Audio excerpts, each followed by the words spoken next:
Welcome back to In the Shade, a platform bringing awareness to BIPOC folks that have gone missing and also have been accused and convicted of committing heinous crimes. I'm Isabel Ancela. And I'm Jenny Wilson. This is our 6th episode. Whee! Woohoo! Why does my voice sound so sultry? Why did you know? Did I? You did that. Why did I sound like Smokey Robinson for a second? And this is our 6th episode. So we're going to give you guys a quick summary on today's episode. Today's episode will be about the 27-year-old spree killer who was on the FBI's 10 most wanted fugitives list in 1997 because he killed famous fashion designer, drumroll please, Gianni Versace, and was suspected in the killings of 4 other people ranging from Minnesota, Illinois, and New Jersey. I low-key sounded like I was from Minnesota when I just said that. In New Jersey. And Illinois, Chicago. Illinois, and then you got Chicago, so whatever.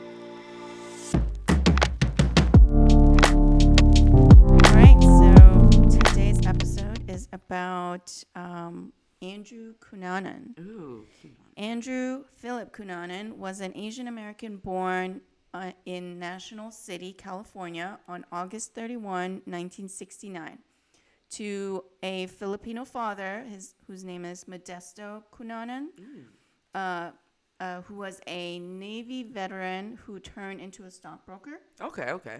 And his mom, Marianne Scilacci, I think that's how you say it. Scilacci, is of Italian-American descent. Oh, okay. Andrew That's some Cunanan. diversity up in here. Yeah. He's a little bit of everything. So Andrew was the youngest of 4 children within their household. So he had a bunch of siblings.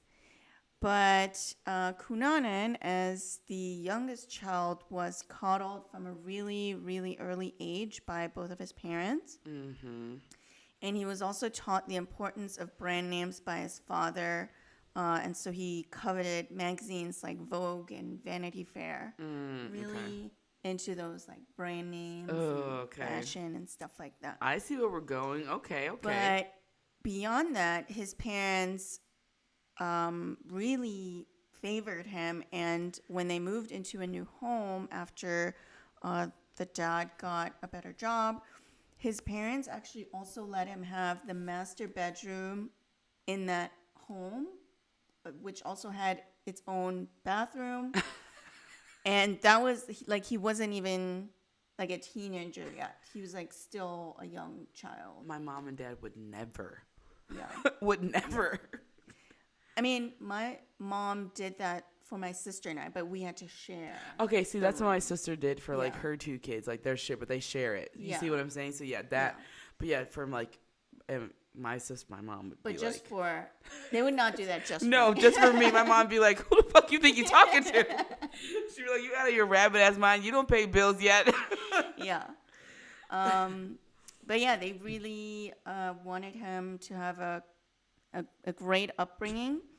And so at the age of 14, his father actually also bought him a car, even though he didn't even have his license yet. Wow.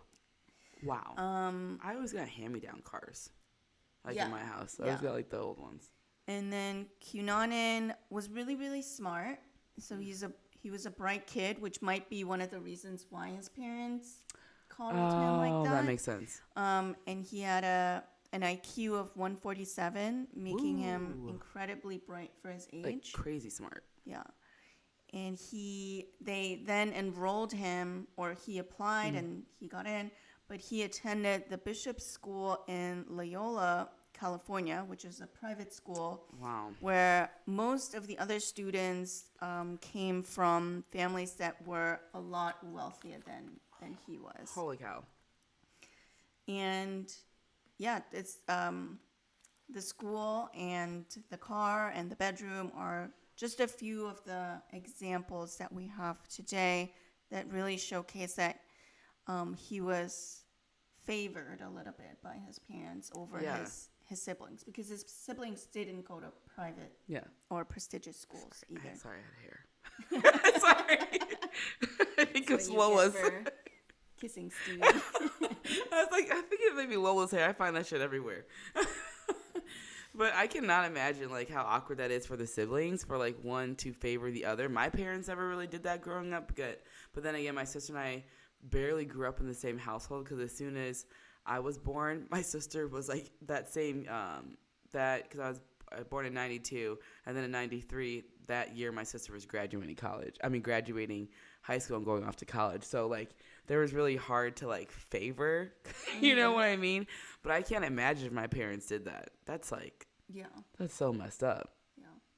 But so according to his brother Christopher, he was a father's pride and joy. And again, Christopher told this in an interviewer and during, I believe, Diane Sawyer in 97, according to ABC News. His brother stated that he was very smart. When he was about 10 years old, he had read the whole set of encyclopedias and memorized it. Like the fucking dictionary. Yeah, like, so, like, they have different volumes, right? So, nerdy shit coming out real quick. So, like, they have different volumes. So, every year, they'll, like, in the encyclopedias, they'll, like, add in a word that wasn't in it, like, previously. But, like, let's say, for example... But they print, like, a new book? They print a new book. So, for example, they'll be, like, there was one year where Ebonics wasn't in it, and then they added, like, Ebonics, like, to it and, like, the definition. And I believe another word that they added, like, maybe, like, not too long ago, I'm probably wrong, but I'm just using this as, like, an example, like, lit. Like, if it's used so many times, they'll be like, okay, like, this one deserves, like, a definition. So, like, he memorized all those. That's crazy. That's a lot of words. Yeah. And his brother said, and you could ask him any question, pick up any edition and ask him any question, and he would tell you the answer. He was literally a genius. That's crazy. It's very impressive. I barely know what I had for breakfast yesterday. I don't even know that they print encyclopedias. Yeah. I was there for the CD age. You stick it in the Windows 95. Oh, shit, that was funny. You can tell what I did on my free time. I looked at those encyclopedias. I was like, this is kind of interesting. Do I remember any of the words? No. I don't even know if I knew what I was reading.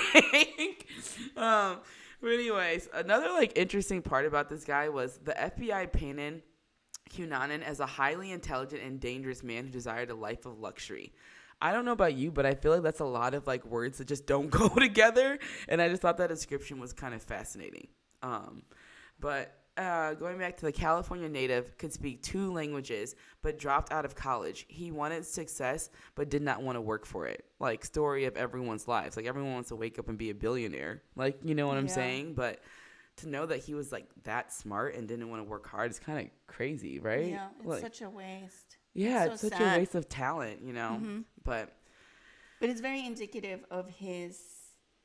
like kind of mental state. Yeah, and exactly. Like how his parents brought him up. Yeah. Because they just spoon fed him all of these nice things. Yeah. It's like, how are you ever going to learn? Yeah. So that's probably why he just like didn't want to work, because he's like, oh, the real world works that I get everything and it's just going to come to me. And if it doesn't, I'm going to have a tantrum and mommy and daddy are going to give it. Newsflash. That shit does not happen in reality. But something interesting was the FBI believes that in addition to working odd jobs, Cunanan was a prostitute. Allegedly. Allegedly. You guys got to let us know your thoughts, but we saw the FX documentary and that kind of like speaks a different volume. Yeah, 2020. The series kind of speaks a little bit different volume. But Cunanan, dubbed a high-class gay prostitute by his own mother, actually lived a life a step up from what his mom envisioned. He was an opportunist who targeted and landed rich men. What's the website name? Just kidding. He was a bright young man who modeled himself after Richard Gere in the movie America Gigolo. Even dressing in the character's trademark tight pants and cool shades, according to Nicholas Ramirez Murray, who was a San Diego columnist who knew Cunanan. He was known for being kept and always seeking rich older men. By kept, like, kind of like a trophy wife in a sense, but this time he was like a trophy boyfriend. So, like, he just wanted to be kept and, like, at home, but then, like, kind of like a shiny object, which he clearly was getting by doing that. I mean, live your best life, but, you know. But it seemed like it still wasn't enough. Exactly. Because he wanted, like, them to support him. Yeah. but he also still wanted, like, I don't know, love and all these other things. Like, Yeah. he literally wanted everything. He wanted literally everything. Yeah. That's so He wasn't- unrealistic. I mean, yeah, he was just he just had like a really high standard, and but didn't want to work for any of those goals that he Yeah. had. Isn't that crazy though? Like I have you ever met people like that? Like that like just want like everything and but don't want to work for it? It's kind of like what like Yeah, reality do you live Not in? I get obviously not to that scale, but Yeah, yeah, same. I've met some people who just want all these things, or like don't want to work hard, or Yeah. And it's like crazy too cuz it's like I feel like well us being minorities like we have to work twice as hard as our white counterparts. So when I like meet someone that does not want to do anything, I'm just like, but you do know you look like me, right? Like that shit. Like what? You gotta work do know hard. we gotta like work hard. But anyways, tell us all what happens next. Yes, so Cunanan went on a killing spree starting in late April 1997 when he went to Minnesota to visit some old friends. And it's been said that one of the people that he was meeting up with was one of his previous boyfriends. And so the two people that he met up with were David Madison, who was an architect in Minnesota, and Jeffrey Trail, who was a naval officer. Okay. Yeah, and then so Cunanan was like hanging out with them, and he was like staying at Jeffrey's place first, and then later Okay. on he moved to David's place. And then when he was at David's, Like a couch surfer. yeah, Okay. basically, classic freeloader. Yeah. Classic. Literally classic. Cunanan then invited Jeffrey to David's home. Okay. And then as David came over and entered the home, he then used a hammer to fatally beat Jeffrey for reasons that are still unclear. There's Yeah. some speculation, and if you've seen the FX docuseries, is it a docuseries? Yeah.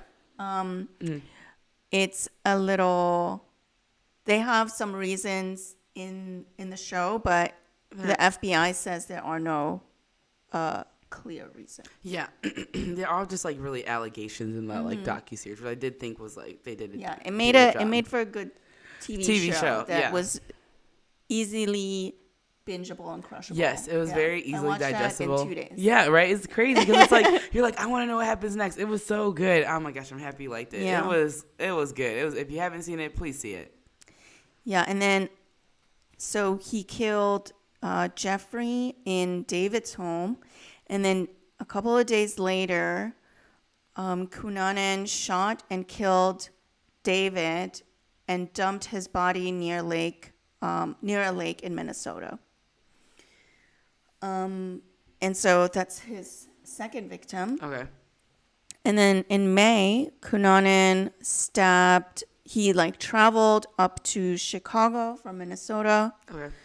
Is that up? Yeah, that's up. Yeah, it's like down because Minnesota's like like not too far from Wisconsin.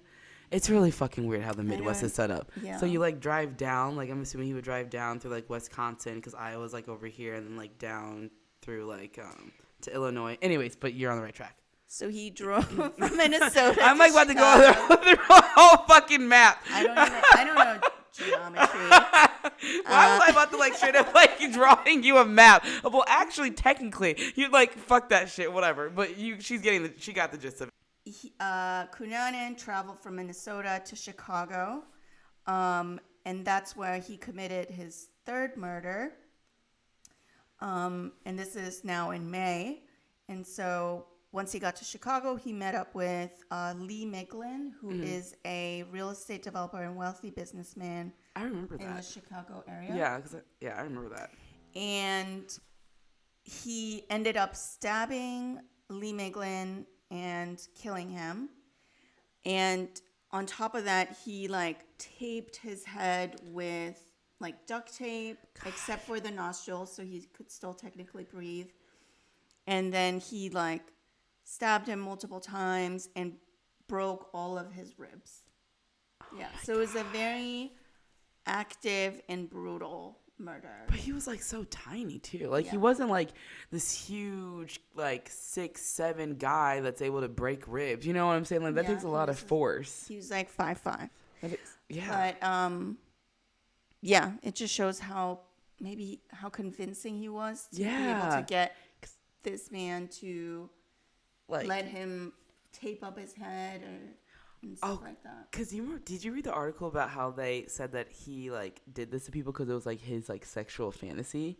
So like I get, you know what? Yeah, now that I'm maybe thinking about that, maybe because as you just mentioned, he still like didn't cover his nostrils. Mm-hmm. You know, so I wonder if it's like what is that called? It's not BDM, but like 50 Shades of Grey stuff. Do you know what I'm talking about? Yeah. So I wonder if that's maybe what got him. Yeah, that might be what Cunanan was after. But after the murder, he then stole Lee Miglin's car. And after the police found his body and they realized the car was gone, they began tracking the car's phone. Mm-hmm.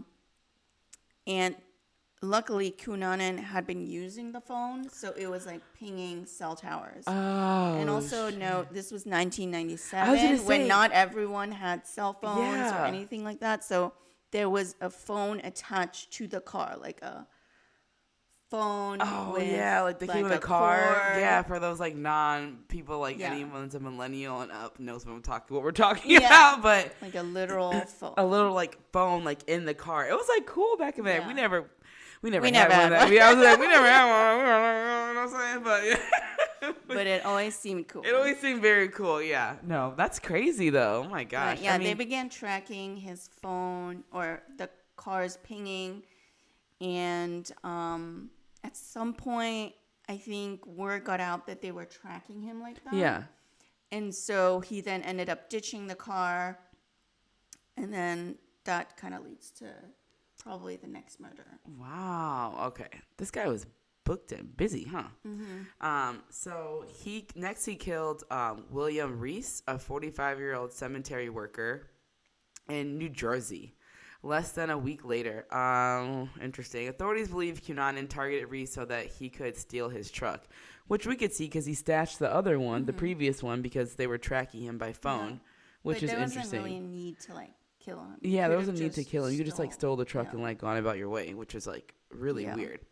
So authorities believe Cunanan's killing spree before Versace targeted ex-lovers, including some he may believed, again, this is allegedly, given him HIV. We don't know because he's no longer alive, but this is just allegedly. But on July 15th of 1997, Versace was returning from a visit to the news cafe where he picked up magazines when he was shot once in the back of the head and once in the left cheek with the same Taurus pistol Cunanan used to murder Madison and Reese.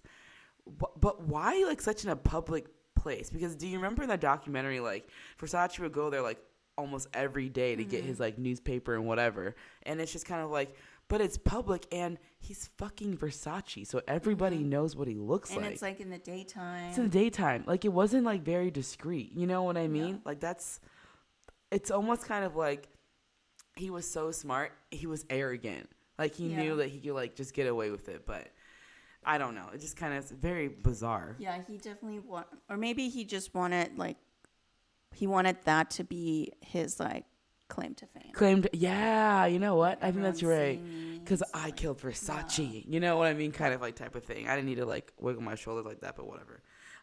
But he murdered these 5 people over 3 months from April 27th, which is my dad's birthday. Now I'm going to remember that. To July 15th of 1997. Which is so crazy. But That's actually my sister's birthday. oh, no, wait, the 27th? Yeah. Oh, no. Is your sister super nice? I'm kidding. She's super nice. My dad is like so docile and he's so innocent. He like, you could honestly, if you like pretended to be homeless and asked him for like your shirt off his back, he'd be like, okay, and give it to you. Like, you think I'm nice? It's Taurus, I think. Taurus. Is it a Taurus thing? Okay, that makes sense then. But but my sister's also super nice. So, yeah. Yeah, she's always the nice one, and I'm always like the nut. People don't get my sarcasm. Oh my god, that's just hilarious. What did he do / what happened next? Yeah, so 8 days after Versace's murder, Cunanan's name is like all over the news because he just killed Versace. Yeah, that's a big fucking deal. And people saw him. Yeah. So he's like on the FBI's like most wanted fugitive list and stuff like that. But he's just like kind of in hiding in Miami.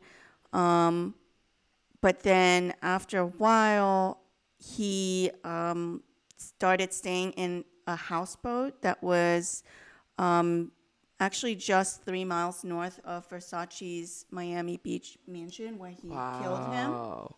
So he was staying close to the scene of the crime. Strategically, very strategic. Yeah, and he was staying there, but then after a while, a caretaker came to the houseboat, I guess, to kind of check on it, but then he heard a gunshot.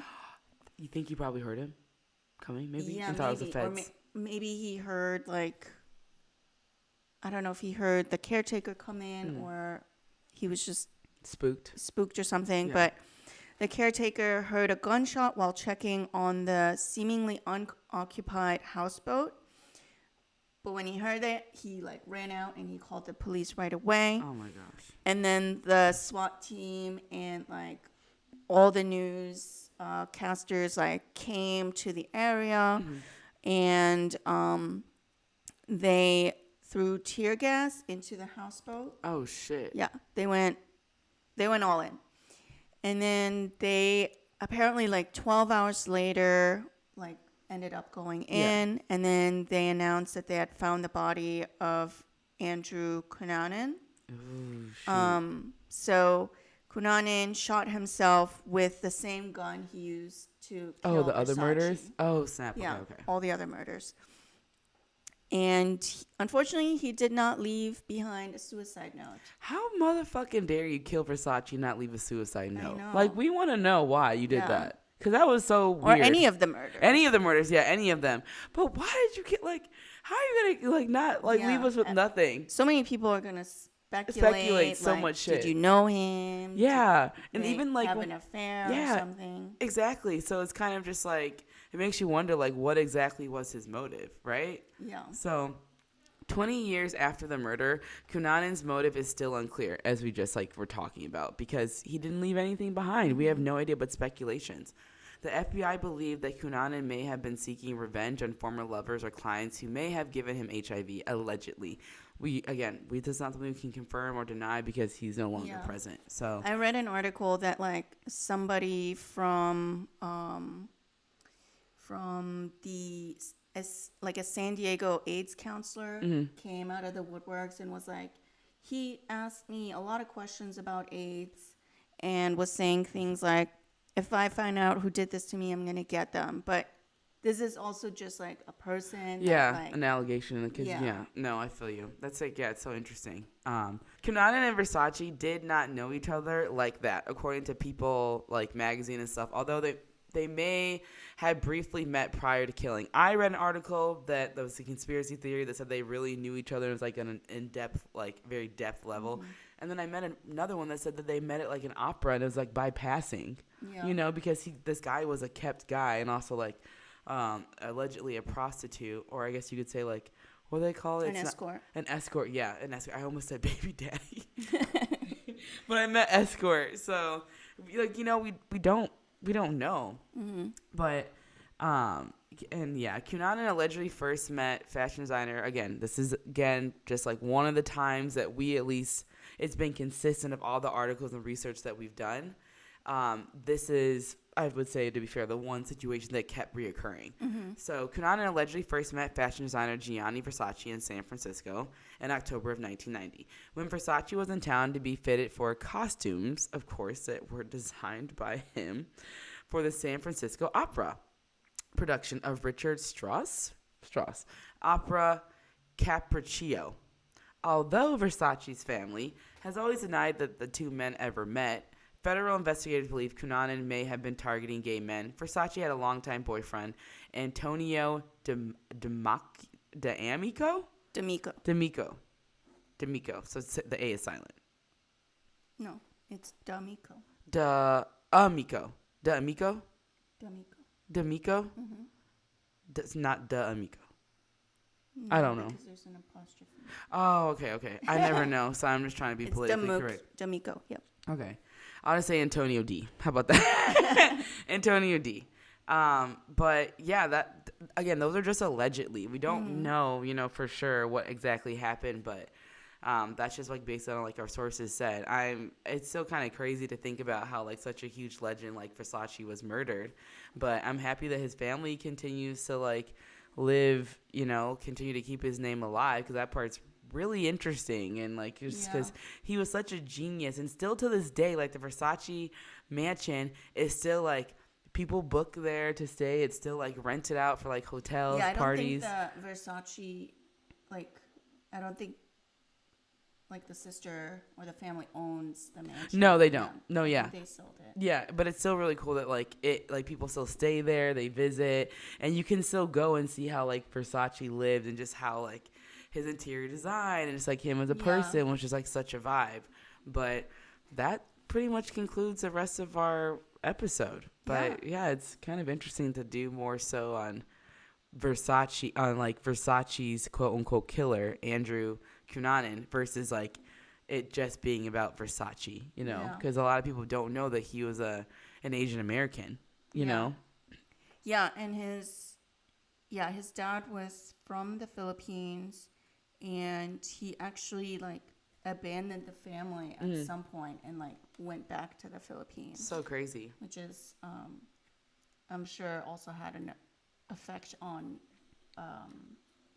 Andrew. Yeah, the probably like abandonment issues and stuff, you think?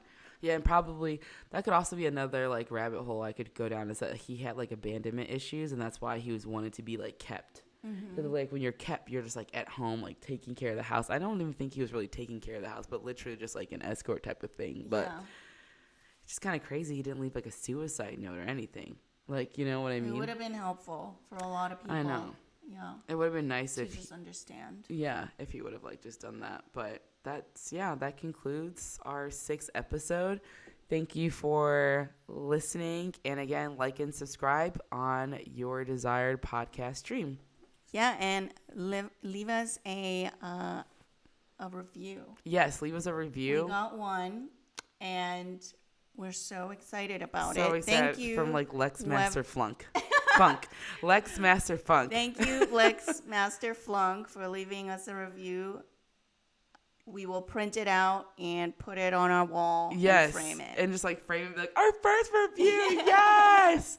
No, but thank you guys. As always, this is In the Shade. I'm Jenny Wilson. And I'm Isabel Ancela. Thank you for listening to our 6th episode. Bye!